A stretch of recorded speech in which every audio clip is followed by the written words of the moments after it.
கர்த்தருக்கு ஸ்தோத்திரம். விழுப்புரம் புதிய பெந்தகோஸ்து சபை வழங்குறதான தேவ சமாதான நேரம் என்ற நிகழ்ச்சியில் உங்கள் மத்தியில் கர்த்தர் என்னை கொண்டு வந்ததுக்காக நான் கர்த்தருக்கு நன்றி சொல்கிறேன்.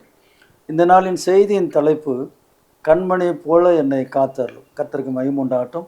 சங்கீதம் புஸ்தகம் 17ஆம் அதிகாரம் 8ஆம் வசனம் இப்படி சொல்லுகிறது, கண்மணியை போல என்னை காத்தருளும். கர்த்தருக்கு மகிமை உண்டாகட்டும். இதில் இந்த வசனத்தில் அடைப்பில் முன் போடப்பட்டிருக்கிறது தாவீதின் விண்ணப்பம் என்று சொல்லி. இந்த தாவீது இப்படியாக இந்த விண்ணப்பங்களெல்லாம் ஏறெடுக்கிறார். அவர் சொல்லுகிறதான வார்த்தைகள், அவர் ஜெபிக்கிற வார்த்தைகள், கர்த்தாவே நியாயத்தை கேளும். ரெண்டாவது சொல்லுகிறார், என் கூப்பிடுதலை கவனியும், கபடமில்லாத உதடுகள் நின்று பிறக்கும் விண்ணப்பத்துக்கு செவிகொடும். இந்த மூன்று காரியம் மிக கொஞ்சம் கஷ்டமான ஒரு காரியம்தான். கர்த்தாவே நியாயத்தை கேளும். கர்த்தருக்கு ஸ்தோத்திரம். இன்றைக்கு ஆண்டவர் நம்முடைய நியாயத்தை பார்ப்பாரானால், கேட்பாரானால், நம்ம எல்லாரும் நியாயத்தில் குறைவுள்ளவர்களாய் காணப்படுகிறோம். நீதிமான் ஒருவனாகிலும் இல்லை, எல்லாரும் வழி விலகி ஏகமாய் கெட்டு போனார் என்று வசனம் சொல்லுது. ஆகவே நம்முடைய நியாயத்தின்படி நாம் ஜெபம் பண்ணால், கூப்பிட்டால் கர்த்தர் கட்டாயமாக பதில் கொடுக்க மாட்டார். நமக்கு பதில் கிடைக்காது. கர்த்தருக்கு ஸ்தோத்திரம். அடுத்ததாக அவர் சொல்லுகிறார், என் கூப்பிடுதலை கவனியும். நம்முடைய கூப்பிடுதலை ஆண்டவர் கவனிக்கிறார் இருக்கிறார். எல்லாருடைய கூப்பிடுதலை ஆண்டவர் கவனிக்கிறார். நம்முடைய இருதயத்தின் ஆழத்திலிருந்து நாம் கூப்பிடும்போது, நம்ம எப்படிப்பட்ட சூழ்நிலையிலிருந்து நாம் ஜெபம் பண்ணாலும் அந்த ஜெபத்தை கர்த்தர் கேட்கிறார், அதற்கு பதில் கொடுக்கிறவராக இருக்கிறார். கர்த்தருக்கு மகிமை உண்டாகட்டும். யோனான் கடலின் ஆழத்தில் ஆண்டவரால் தள்ளப்பட்டான். யோனாவுக்கு நடந்ததெல்லாம் அவன் கீழ்ப்படையாமல் போனது நிமித்தமாக அவனுக்கு நடந்ததெல்லாம் ஆண்டவரால் அடுத்து நடக்குது. கர்த்தருக்கு ஸ்தோத்திரம். கடலில் தள்ளப்பட்டார், மீன் வயிற்றுக்குள்ளே போனார், அந்த கடல் பாசிகளெல்லாம் அவனுடைய கழுத்தெல்லாம் சுற்றி கொண்டது. அந்த நிலைமையிலும் கூட அவன் ஆண்டவரை நோக்கி ஜெபிக்கும் போது கர்த்தர் கேட்கிறார். கர்த்தருக்கு மகிமை உண்டாகும். ஆகவே நம்முடைய கூப்பிடுதலை கர்த்தர் கவனிக்கிற ஆண்டவராக இருக்கிறார். நீங்கள் யாராக இருந்தாலும் சரி, எங்கே இருந்தாலும் சரி, நீங்கள் கர்த்தரை நோக்கி கூப்பிடும்போது, ஒருவேளை மற்றவர்களுக்கு அந்த கூப்பிடுகிற சத்தம் கேட்கிறதோ இல்லையோ, ஆனால் நம்மை உண்டாக்கின ஆண்டவர், நம்மை பார்க்கிற ஆண்டவர், நம்ம விசாரிக்கிற ஆண்டவர் நம்முடைய கூப்பிடுதலுக்கு செவி கொடுக்கிறவராக இருக்கிறார். ஆகார் வனாந்தரத்தில் கர்த்தர் நோக்கி கூப்பிட்டு அழுதாள். பிள்ளை சாகிறதை நான் பார்க்க மாட்டேன் என்று சொல்லி அழுதாள். கர்த்தர் அந்த ஜெபத்தை கேட்டாராம், அந்த பிள்ளையின் சத்தத்தை கேட்டார். அந்த வசனம் அப்படி தான் சொல்லுகிறது, கர்த்தர் பிள்ளையின் சத்தத்தை கேட்டார். ஆகாரை நோக்கி, ஆகாரே உனக்கு என்ன சம்பவித்ததுன்னு சொல்லி 21ஆம் அதிகாரத்தில் ஆதியாமத்தில் சொல்லப்பட்டுகிற வார்த்தையில் நாம் பார்க்கிறோம். அடுத்ததாக மூன்றாவது காரியம், கபடமில்லாத உதடுகள் என்று பிறக்கும் விண்ணப்பத்துக்கு செவி கொடும். அப்படி தான் சொல்லுகிறார். கர்த்தருக்கு மகிமை உண்டாகும். ஆகவே இந்த சங்கீதம் புஸ்தகத்தில் 1ஆம் வசனத்தை நான் வாசிக்கிறேன். கர்த்தாவே நியாயத்தை கேளும். 17ஆம் அதிகாரம் 1ஆம் வசனம். கர்த்தாவே நியாயத்தை கேட்டருளும், என் கூப்பிடுதலை கவனியும், கபடமில்லாத உதடுகள் என்று பிறக்கும் என் விண்ணப்பத்திற்கு செவி கொடும். கர்த்தருக்கு மகிமை உண்டாகும். ஆகவே நம்முடைய உதடுகளில், இருதயத்தில் கபடமில்லாத இருக்குமானால், நம்முடைய உதடுகள் கர்த்தருக்கு பிரியமாக ஜெபிக்கிற உதடுகளாக காணப்படுமானால், நம்முடைய ஜெபத்துக்கு கர்த்தர் பதில் கொடுக்கிற ஆண்டவராக இருக்கிறார். கர்த்தருக்கு மகிமை உண்டாகும். இந்த வசனத்தில் முக்கியமான காரியம், சங்கீதக்காரன் இந்த 8ஆம் வசனத்தில் சொல்லுகிறார், கண்மணியை போல என்னை காத்தருளும். ஆண்டவர் நமக்கு கண்ணை கொடுத்திருக்கிறார். அந்த கண்ணுக்குள்ளே கண்மணி இருக்கிறது. அந்த கண்மணியை இந்த கண்ணானது பாதுகாக்கிறது. அந்த 2 இமைகள் இருக்கிற அந்த இமைகளுக்குள்ளே ஆண்டவர் உள்ள அந்த இமையை வைத்திருக்கிறார், கண்மணியை வைத்திருக்கிறார். அந்த கண்மணியை பாதுகாக்கிறது போல கர்த்தாவே என்னை பாதுகாத்தரலும் காத்தரலும் என்று சொல்லி உதாரணமாக சொல்லுகிறார், கண்மணியை போல என்னை காத்தரலும். ஆக எனக்கு அன்பானவரில், இந்த செய்தியை பார்த்து கொண்டிருக்கிற கேட்டுக்கொண்டிருக்கிற உங்களுக்கு நான் சொல்லுகிற ஆலோசனை என்னவென்று சொன்னால், கர்த்தர் நம்மை காப்பாற்றுகிற ஆண்டவராக இருக்கிறார், நம்மை பாதுகாக்கிறவராக இருக்கிறார். கர்த்தருக்கு மகிமை உண்டாகட்டும். அவர் எப்போது நம்மை கைவிடுகிறவர் அல்ல. கர்த்தருக்கு ஸ்தோத்திரம். 121ஆம் சங்கீதத்தில் சங்கீதக்காரனாகி தாவீது இப்படியாக ஜெபிக்கிறதை நாம் பார்க்கும்போது, இதில் நிறைய செய்திகள் சொல்லப்பட்டிருக்கிறது. 121ஆம் சங்கீதம் இன்றைக்கு நமக்கு அதிகமாக மனப்பாடமான ஒரு சங்கீதமாக காணப்படும். எனக்கு ஒத்தாசை வரும் பருவதங்களுக்கு நேராக என் கண்களை ஏறெடுக்கிறேன் என்று சொல்லி தாவீது சொல்லுகிறதா வார்த்தையில் நாம் பார்க்க முடியும். கர்த்தருக்கு மகிமை உண்டாகட்டும்.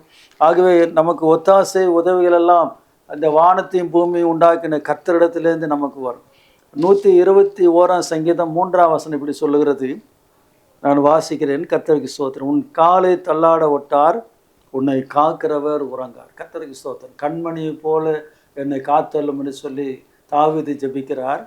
அந்த தாவீது ஜெபிக்கிற அந்த தாவீதினுடைய வார்த்தைக்கு ஏற்றாது போல 3ஆம் வசனம், உன் காலை தொல்லாட ஒட்டார். 121ஆம் சங்கீதத்தில் உன்னை காக்கிறவர் உறங்கார். நம்மை காக்கிற ஆண்டவர் உறங்க மாட்டார், தூங்க மாட்டார். கர்த்தருக்கு ஸ்தோத்திரம். ஆகவே எனக்கு அன்பானவர்களே, கண்மணி போல என்னை காத்தள்ளும்னு சொல்லி சங்கீதக்காரனாகி தாவீது ஜெபிக்கிறார். இந்த வார்த்தைகளுக்கு ஏற்றார் போல கர்த்தர் நம்மை இதுவரைக்கும் காப்பாற்றுகிறார். இனிமேல் அவர் காப்பாற்றுவார், இனிமேல் நடத்துவார். கவலைப்படாதீங்க. கர்த்தருக்கு மகிமை உண்டாகட்டும். இந்த 4ஆம் வசனம் இப்படி சொல்லுகிறது. 121ஆம் அதிகாரம் சங்கீதம் 4ஆம் வசனம், இதோ இஸ்ரவேலை காக்கிறவர் உறங்குறதும் இல்லை, தூங்குகிறதும் இல்லை. கர்த்தருக்கு மகிமை உண்டாகட்டும். ஏசாவில் சொல்லப்பட்டிருக்கு, சிறியானவள் தன் கர்ப்பத்தின் பிள்ளைக்கு இறங்காமல் தன் பாலகனை மறப்பாலோ, அவர்கள் மறந்தாலும் நான் உன்னை மறப்பதில்லை. எனக்கு அன்பானவரில், தாய் ஒருவேளை குழந்தை அழுதா கூட மறந்துடலாம், தூங்கிட்டா அந்த குழந்தை அழுகிற சத்தம் கேட்காம போயிடலாம், மறந்துடலாம். கர்த்தருக்கு ஸ்தோத்திரம். ஆனால் வானத்தையும் பூமி உண்டாக்கின கர்த்தர் நம்மை பார்த்து சொல்லுகிறார், சிறியானவள் தன் கர்ப்பத்தின் பிள்ளைக்கு இறங்காமல் தன் பாலகனை மறப்பாலோ, அவர்கள் மறந்தாலும் நான் உன்னை மறப்பதில்லை என்று சொன்ன ஆண்டவர் இன்றைக்கு உங்களை மறப்பதில்லை. சங்கீதக்காரன் சொல்லுகிறார், கண்மணியை போல என்னை காத்தரலும். அந்த கண்மணி கண்ணானது கண்ணுக்குள்ளே இருக்கிற அந்த மணியை காப்பாற்றுகிறது போல உங்களை என்னை கர்த்தராகிய இயேசு கிறிஸ்து இதுவரைக்கும் காப்பாற்றினார். அவர் இனிமேலும் காப்பாற்ற வல்லவராக இருக்கிறார். பயப்படாதீங்க, கவலைப்படாதீங்க. கர்த்தருக்கு மகிமை உண்டாகட்டும். 4ஆம் வசனம் 5ஆம் வசனம் சங்கீதத்தில் சொல்லும்போது 4ஆம் வசனத்தை நான் வாசிக்கிறேன். சங்கீதம் 121:4, இதோ இஸ்ரவேலை காக்கிறவர் உறங்குவதும் இல்லை, தூங்குறதும் இல்லை. 5ஆம் வசனம், கர்த்தர் உன்னை காக்கிறவர், கர்த்தர் உன் வலது பக்கத்தில் உனக்கு நிழலாக இருக்கிறார். கர்த்தருக்கு ஸ்தோத்திரம். கர்த்தர் நம்மை காக்கிறவர் மாத்திரம் இல்லை, நம்முடைய வலது பக்கத்தில் நமக்கு நிழலாக இருக்கிறார். வலது பக்கத்தில் இடது பக்கத்தில் நமக்கு எதிராக 1000 பேர் வந்தாலும் கர்த்தர் நம்முடைய பட்சத்தில் இருந்து, நம்முடைய வலது பக்கத்தில் இருந்து நமக்கு துணை நின்று, நமக்கு எதிராக வருகிற சத்துருக்களை நாம் முறியடிக்கும்படி கர்த்தர் நமக்கு பலன் தருவார். கர்த்தர் நமக்கு உதவி செய்வார். கர்த்தர் நமக்கு சகாயம் பண்ணுவார். கர்த்தருக்கு மகிமை உண்டாகும். ஆகவே இந்த 121ஆம் சங்கீதம் 5ஆம் வசனத்தில், கர்த்தர் உன்னை காக்கிறவர், கர்த்தர் உன் வலது பக்கத்தில் உனக்கு நிழலாக இருக்கிறார். கர்த்தருக்கு மகிமை உண்டாகட்டும். இந்த 7ஆம் வசனம் இப்படி சொல்லுகிறது. 121ஆம் சங்கீதத்தில், கர்த்தர் உன்னை எல்லா தீங்குக்கும் விலக்கி காப்பார், அவர் உன் ஆத்துமாவை காப்பார். கர்த்தருக்கு ஸ்தோத்திரம். ஆகவே அடுத்த வசனம் இப்படி சொல்லுகிறது, கர்த்தர் உன் போக்கையும் உன் வரத்தையும் எதிர்முதற்கொண்டு என்றென்றைக்கும் காப்பார். கர்த்தருக்கு மகிமை உண்டாகட்டும். இப்படி அநேக வசனங்கள் காப்பாற்றுகிறதை பற்றி சொல்லியிருந்தாலும், ஆனால் சங்கீதக்காரன் 17ஆம் அதிகாரம் 8ஆம் வசனத்தை சொல்லுகிறது, கண்மணி போல என்னை காத்தரலும். அவன் உதாரணமாக ரொம்ப அருமையாக சொல்லுகிறார். இந்த கண்ணானது அதுக்குள்ளே இருக்கிற எமையை காப்பாற்றுகிறது போல, அந்த மணியை காப்பாற்றுகிறது போல, கர்த்தாவே என்னை காப்பாற்றுங்கள்னு சொல்லி தாவீது ஜெபிக்கிறதான ஜெபத்தை தான் நாம் இந்த 17ஆம் சங்கீதத்தில் 18ஆம் சங்கீதத்தில் நாம் பார்க்கிறோம். எனக்கு அன்பானவரில், நீங்கள் கவலைப்படாதீங்க, ஒன்றையும் குறித்து கவலைப்படாதீங்க. கர்த்தர் சகலத்தையும் அந்தந்த காலத்தில் செய்ய வல்லவராக இருக்கிறார். எதுக்கும் கவலைப்படாதீங்க. கர்த்தருக்கு ஸ்தோத்திரம். கவலைப்படுகிறதுனால நாம் நம்முடைய சரீர அளவில் ஒரு முழத்தை கூட்ட முடியாது. நம்முடைய தலையில் இருக்கிற முடியில் ஒரு முடியும் கருப்பான முடிய வெள்ளையான முடிய நம்மளால் கருப்பாக முடியாது. கர்த்தருக்கு ஸ்தோத்திரம். ஆகவே ஆண்டோடைய சித்தம் இல்லாமல் நம்முடைய தலையில் இருக்கிற ஒரு முடி கூட கீழே விடாது. நீங்கள் கவலைப்படாதீங்க. கர்த்தர் நம்மை காக்கிறவர். சங்கீதக்காரன் சொல்கிறது போல, கண்மணியை போல என்னை காத்தள்ளும். நீங்களும் சேர்ந்து நானும் சேர்ந்து நம்ம எப்போ ஜெபம் பண்ணாலும் ஆண்டோடைய சமூகத்தில் நாம் ஜெபிக்க வேண்டிய ஒரு ஜெபமாக இதை வைத்துக்கொள்ளும். கண்மணி போல என்னை காத்தள்ளும். அப்படி நாம் ஜெபிக்கும்போது கர்த்தர் 121ஆம் சங்கீதத்தில் நமக்கு வாக்குத்தத்தமாக சொல்லப்பட்ட எல்லா வார்த்தைகளையும் நமக்கு ஆசீர்வாதமாக மாற்றி தருவார். அது மட்டும் இல்லாமல் 14ஆம் சங்கீதத்தில் நாம் பார்க்குற இந்த தேவன் என்றென்றைக்கும் உள்ள சதாகாலம் நம்முடைய தேவன், மரண பரியந்தம் நம்மை நடத்துவார். நம் சாகிற வரைக்கும் நம்ம நடத்துவார். நம்ம இந்த உலகத்தை விட்டு கடந்து போனாலும் பரலோகத்தில் கொண்டு போய் சேர்க்கிற வரைக்கும் அவர் நம்மை கைவிடவே மாட்டார். கர்த்தருக்கு ஸ்தோத்திரம். இந்த உலகத்தின் முடிவு வரைந்தும் சகல நாட்களில் நான் உங்களோடு கூட இருக்கிறேன். நம்மோடு கூட கர்த்தர் இருப்பாரானாலும் நிச்சயமாக காத்துக்கொள்வார். இந்த 121ஆம் சங்கீதத்தில் நமக்கு சொல்லப்பட்ட வார்த்தைகளெல்லாம் கர்த்தர் நம்ம கூட இருப்பார், நம்ம போக்கிலும் துணையாக இருப்பார், நம்மை காப்பார், நம்மை ஆசீர்வதிப்பார், இப்படி தான் சொல்லப்பட்டிருக்கிறது. ஆகவே எனக்கு அன்பானவரில், இந்த செய்தியை பார்த்து கொண்டிருக்கிற உங்களுடைய வாழ்க்கையில் எல்லாரும் மறந்து போயிருந்தாலும் கவலைப்படாதீங்க, எல்லாரும் கைவிட்டாலும் கவலைப்படாதீங்க, எல்லாரும் உங்களை கவனிக்கலைன்னு வருத்தப்படாதீங்க. வானத்தையும் பூமி உண்டாக்கின கர்த்தர் உங்களை மறப்பதில்லை, உங்களை கைவிடுவதில்லை, உங்களை கண்மணி போல பாதுகாப்பார், கண்மணி போல காத்து கொள்ளுவார். கர்த்தருக்கு மகிமை உண்டார். ஆகவே தான் சங்கீதக்காரன் சொல்லுகிறார் 17ஆம் சங்கீதம் 8ஆம் வசனத்தில், கண்மணி போல என்னை காத்தரலாம். சாதாரணமாக காத்தரல, கண்மணி போல காத்தரலாம். ஆகவே இந்த வருஷத்தில் இனி வருகிற நாட்களில் கர்த்தர் நம்மை கண்மணி போல காத்தரல அவருடைய கரத்தில் ஒப்பு கொடுப்போம். அவருடைய கரத்தில் நாம் இருந்தால் தான் நம்மளை அவர் கண்மணி போல நம்மை பாதுகாப்பார். நாம் ஜெபம் பண்ணுவோம்.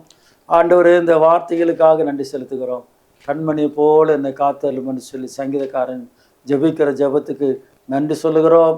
நாங்கள் அப்படி ஜெபிக்கும்படி எங்களுக்கு உதவி செய்யும். நீர் எங்களையும் கண்மணி போல பாதுகாக்கிற ஆண்டவர், நீர் எங்களை கைவிடாத ஆண்டவர், நீர் எங்களை காப்பாற்றுகிற ஆண்டவர். அதுக்காக நன்றி செலுத்துகிறோம். இந்த செய்தியை பார்த்து கொண்டு தம்முடைய பிள்ளைகளை, குடும்பங்களை ஆசீர்வதியும். இதை ஒளிபரப்பி கொண்டிருக்கிற ஜாய் டிவி நிறுவனத்தை ஆசீர்வதியும். நிறுவனருக்கு நல்ல சுகம் பலன் ஆயுஷ்நாள தாரம். பணிபுரிய தம்முடைய பிள்ளைகளை ஆசீர்வதியும். தொடர்ந்து நடத்தும். கனம் துதி மகிமை எல்லாம் தருகிறோம். இயேசுவின் நாமத்தில் கேட்கிறோம் பிதாவே, ஆம். கர்த்தர் உங்களை ஆசீர்வதிப்பாராக. God bless you. சோத்திரம். என் பாடல் இயேசுவுக்கே, என் ராகம் தேவனுக்கே. ஏழு ஸ்வரங்களும் இயேசுவுக்கே, ஏழு ஸ்வரங்களும் இயேசுவுக்கே. என் பாடல் இயேசுவுக்கே.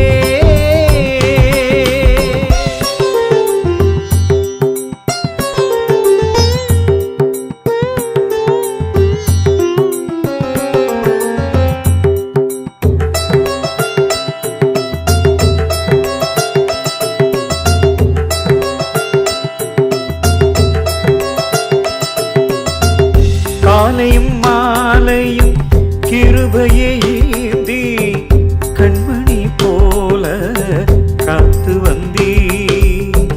காலையும் மாலையும் கிருபையை ஈந்தி கண்மணி போல காத்து வந்தீ. ஆபத்து நேரத்தில் அடைக்கலம் தந்தீ, ஆத்துமாவை தினம் காத்து வந்தீ. ஆபத்து நேரத்தில் அடைக்கலம் தந்தீ, ஆத்துமாவை தினம் காத்து வந்தீ. என் பாடல் இயேசுவுக்கே. ஏழு ஸ்வரங்களால் இயேசுவை பாட ஏழையார் பெற்ற பாக்கியமே. ஏழு ஸ்வரங்களால் இயேசுவை பாட ஏழையார் பெற்ற பாக்கியமே. உயிருள்ளவரே அவர் புகழை பாடுவேன், உண்மையாய் ஜீவியம் செய்திடவே. உயிருள்ளவரே அவர் புகழை பாடுவேன், உண்மையாய் ஜீவியம் செய்திடவே. என் பாடல் இயேசுவுக்கே.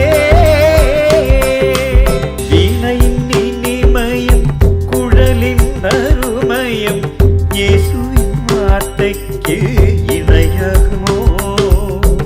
வீணையின் இனிமையும் குழலின்